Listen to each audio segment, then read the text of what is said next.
Hey guys, welcome back to Clownfish TV. This is Neon. I am here with Geeky Sparkles. Hello. We're gonna talk about something a little different. We're gonna talk about Now for something completely different. Billy Mitchell, who has been painted as the supervillain of video games. Yes, yeah. We want to explain who Billy Mitchell is real quick to those who don't know. Billy Mitchell was I guess the record holder for Donkey Kong. And the record holder for Pac-Man. Looks like he was Pac-Man too, yeah. And I guess, I don't know if he was the first one to get to the kill screen or not, but he was lauded as being one of the best retro gamers on the planet. And of course, they did the King of Kong movie. Well, he will tell you he will tell you he's the best. Yeah. King of Kong movie sort of cemented him as an egomaniac and a supervillain. Now, to be fair, you know, things like that can be edited a certain way. That is true. But there was some really weirdness going on, and he looked like a complete ass. I'm just saying. Editing is part of it. Yeah. But, they had to have something that you did that they could base the editing on. So that's kind of what skyrocketed him to public consciousness. That's how I know who he was. Yeah, wasn't for his sauce. Was that movie, and he's got a hot sauce company or something too. But he was one of the old school video game champions. He was in Time magazine, and there was a group at when he was a teenager. And anyway, a lot of controversy around Billy Mitchell. That is a very, very abbreviated version of it. He had his record for Pac-Man yanked. There was a big drama about that. Didn't they have to go back or something? There's a lawsuit, and it's they're suing over it. They're suing over it. Anyway, his website, perfectpacman.com, his old domain, is being used to debunk the Pac-Man and Donkey Kong players' contentious records. So somebody scooped up his domain name. He let it lapse. Because he let it lapse, and now they're using it to... I'm sorry, this is funny. If you're going to troll someone... Ultimate trolling. Like, you can't let this stuff lapse. Even if you don't use it, if you're a public figure like that, you just put on auto pay or something. Like, just assume if you're a public figure and you've got this domain, you're going to own it from now until the end of time. Because if you don't, somebody else is going to use it. So this is what happened. This is the big news with Billy Mitchell over the last couple days. We're going to talk about it. Yeah, before we get into it any further. Before we get into it any further, please subscribe for more pop culture news, views, and rants, guys. Over 235,000 subs. Woohoo! Hopefully 236,000 soon. It's taking a long time. Yeah, it's taking a while. Billy Mitchell, I think I ran into him at a convention in Pittsburgh. I'm 95% sure it was him. I wasn't there. I can't. I was there, but I wasn't there. I could be wrong. I'm thinking, is somebody cosplaying as Billy Mitchell? I'm like, no, I'm pretty sure it was Billy Mitchell. Who cosplays Billy Mitchell? Somebody out there did. Somebody If you would. did, send pics. If it was him. I think it was him, though, because I think there was a retro game thing going on about the same time. It was Steel City Convention in Pittsburgh. And I swear to God, the guy looked just like Billy Mitchell, had the USA tie on, and his wife looked like his wife from, the documentary. And he kind of like, because I looked, I'm like, holy shit, it's Billy Mitchell. And he kind of looked at me and he stared at me for a couple minutes. Someone that recognizes me. And I was like, huh. How about that? It's kind of walk. But you see lots of people. I don't want to walk up to somebody and be like, "Are you Billy Mitchell?" and have him go like, "Who the hell is Billy Mitchell?" You know what? Though, if someone walked up to you and said, "Hey, are you Neon?" You should say, "Who the hell's Neon?" I would completely deny it because I don't know what their intentions are. Be like, "Are you Neon?" I'm like, I don't know. It depends on who you are. You're gonna have a hard time then. Because speaking of denying who you are, I should mention, if you're in the Pennsylvania area. The Pennsylvania area. We are going to be at a convention. We don't do many of these. We do not. But this one's we've been with since the beginning almost. If you're in Altoona area. If you go to Sci-Fi Valley Con, which is next month, I think it's like the 6th through the 8th or something. I don't have it in front of me, but I think it's 6th through the 8th. We're going to be there. Well, I'll be there more than you will be because you'll be doing videos. But I know we're having a panel on Saturday. Yeah, I don't even know what we're I don't know if anybody's going to show up. Probably not. Who the hell are these people? We don't know. We don't care. Yeah, nobody cares. Nobody cares. Or the one person will show up probably be somebody who hates us. They'll be like, "You hate She-Ra." Boo. Oh my God. Walk in with like a She-Ra t-shirt and a Ryan Johnson hat. we talked to a place once about something that we had a meeting with them, and it was on the video. And the one guy showed up because he knew who we were. He showed up in it was like made, or was it produced by Ryan Johnson? Produced by t-shirt, Ryan Johnson, and they kept staring at us. We're like, dude, I don't even think the we guy, don't even care. I don't even think the guy talked the entire time. He was there to like to wear the shirt, and it's like good for you. It's like, who are you and why? He Star Wars sucked, but some of his other stuff wasn't terrible. It's like, okay then, like, don't care. But anyway, I was letting people know. So, we'll mention a couple videos because we weren't saying anything, but we're like, yeah, you might as well tell people because I don't think they're canceling it this time. Last year it canceled. So anyway, back to this. Yeah, this is coming from Kotaku. Yeah, this old website debunks this is funny. His score. You gotta respect the bit. Billy Mitchell, so-called video game player of the century, appears to have let ownership of his old website, perfectpacman.com. Let's open this up. The video game fraud of the century. Oh my God. .5.4. Wow. Okay. Someone else has commandeered the domain and is using it to publish a multi-part investigation into the off-question legitimacy of Mitchell's world record Pac-Man score. Interesting. We'll have to look at this and look at it better. There's a lot of fogginess around this situation, but one thing's clear as day. LMAO. I agree. Wait, who's Billy Mitchell? Mitchell, who is often pictured wearing a black button-up and tie plastered in American stars and stripes, made his name as the first known person to hit a perfect score in Pac-Man, a feat accomplished in 1999. Obviously, because he made himself a website called, this guy really seems up his own ass. I'm surprised there's room I'm surprised there's room for anybody else up his ass. Not that he's offering. Dig Dug. He also set a bunch of Donkey Kong records, including 3 separate high scores. 2005, 2007, 2010. The King of Kong was, I think, 2008. I don't remember. I know that movie was like, me and this guy's a dick. No, I understand the editing does come into play.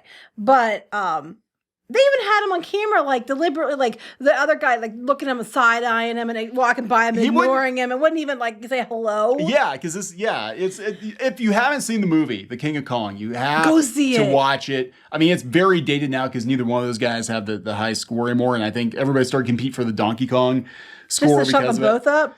But, yeah, it was some dubious stuff. What it reminds me of, and this is another little side story because I do this all the time. We used to do caricatures at a local festival. Oh, yeah. And you know where I'm going with this. Mm-hmm.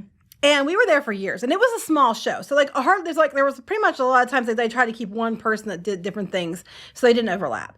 Well, this guy shows up, okay? And I think he told them that he did like massage chair stuff or something, like, he was like a chiropractor or something. He was a chiropractor, yeah. And but then he shows up and he pulls out an easel and starts doing caricatures.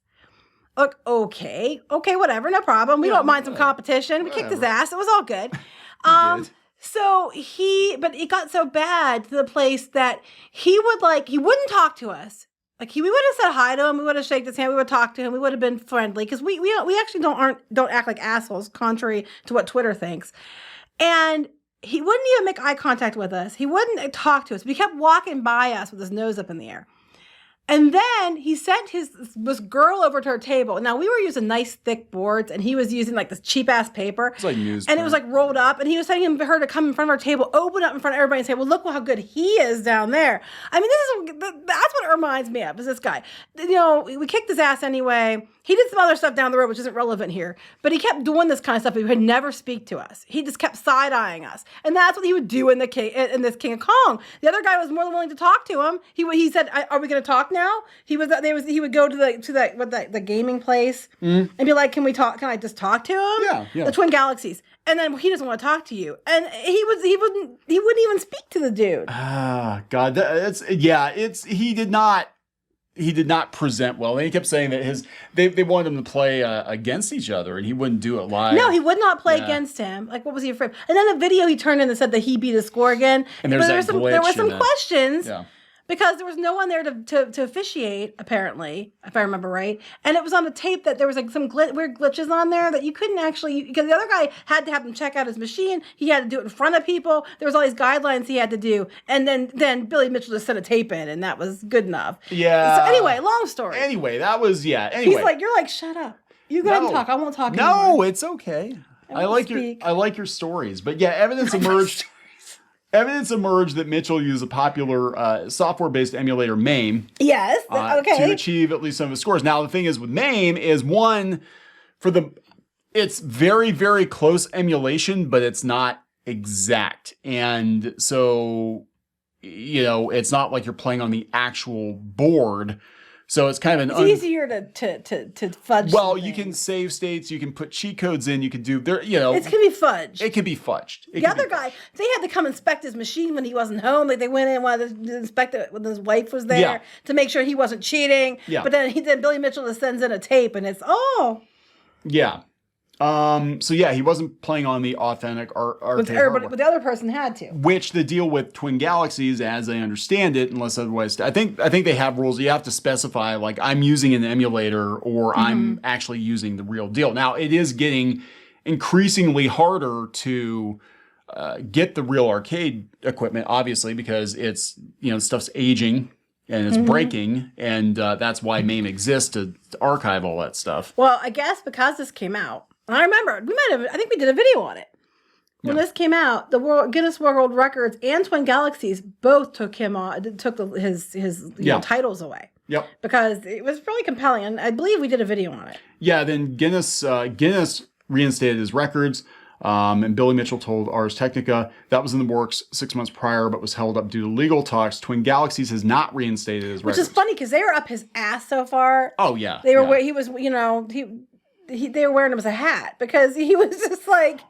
Well, I mean, the thing is, honestly, the grand scheme of things, Guinness is probably a more reliable. Yeah, but they gave it back, so. Yeah. So he probably threatened to sue him. What's the deal with the website? Maybe give him a bunch of hot sauce. That could be. How much hot sauce do you want? Over the weekend, Kotaku received a tip that Mitchell's old domain name had been hijacked and is now dedicated toward uncovering the truth. The tipster, Walter C., not to be confused with Walter Day, who's the guy at Twin Galaxies, told Kotaku in further correspondence the domain was first acquired in June with no real goal in mind. Walter C., who did not share his last name, is not to be confused with Walter Day. Yep. Claimed Mitchell's site had been vacated since the aughts. A few years ago, someone picked up the domain. After that, ownership lapsed and Walter C. picked it up. He backfilled the site with posts about innocuous topics like the release schedule for Magic the Gathering. Other coverage flirted with Mitchell's sphere. At one point, the site published a link to a profile written by former Kotaku EIC Stephen Totillo of Twin Galaxies ref Robert Man, I can never pronounce these names. Rusek? I don't know. Sorry. Ruchek? Whatever your name is. Robert M. Robert M.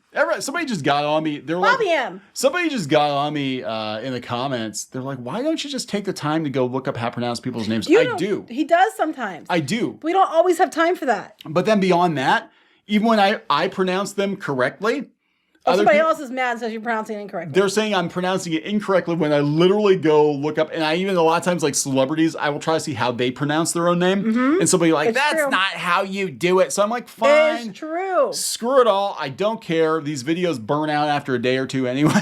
He does look it up though. So I'm right here when he does. So now it's Robert M. because I don't care enough to look it up. So yeah, here we go. Post dated August 31st of this year. Welcome to our new blog at Perfect Pac-Man. We can go there. Yeah, he's been posting pretty housewarming under new management. Here we go. 5 comments. It's probably somebody from Kotaku.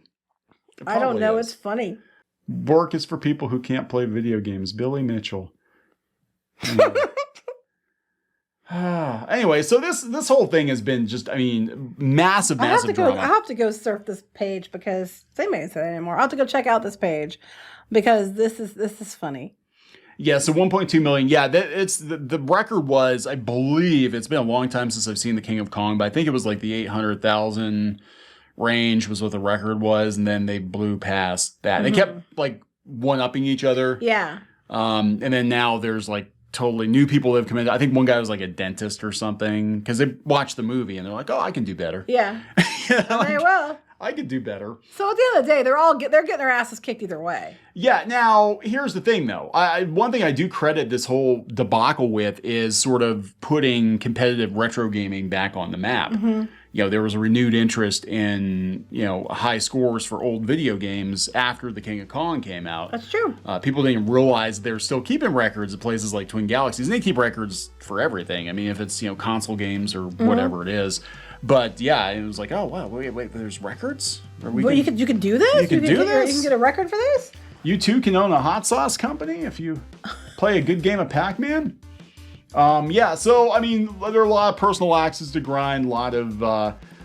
It's funny as hell. It's just a never-ending drama. They need to do a sequel. This is a new never-ending story.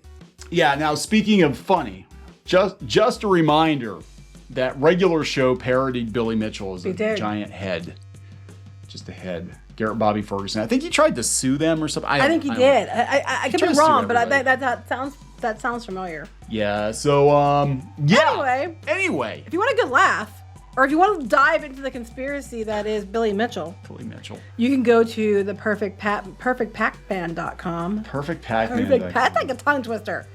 Perfectpacman.com. And apparently they're breaking it down for you. We'll have to maybe do a follow up to this after we get a chance to go read through these. Yeah, definitely. So there we go, guys. Maybe I'll put a link to this in the description. You can decide for yourself.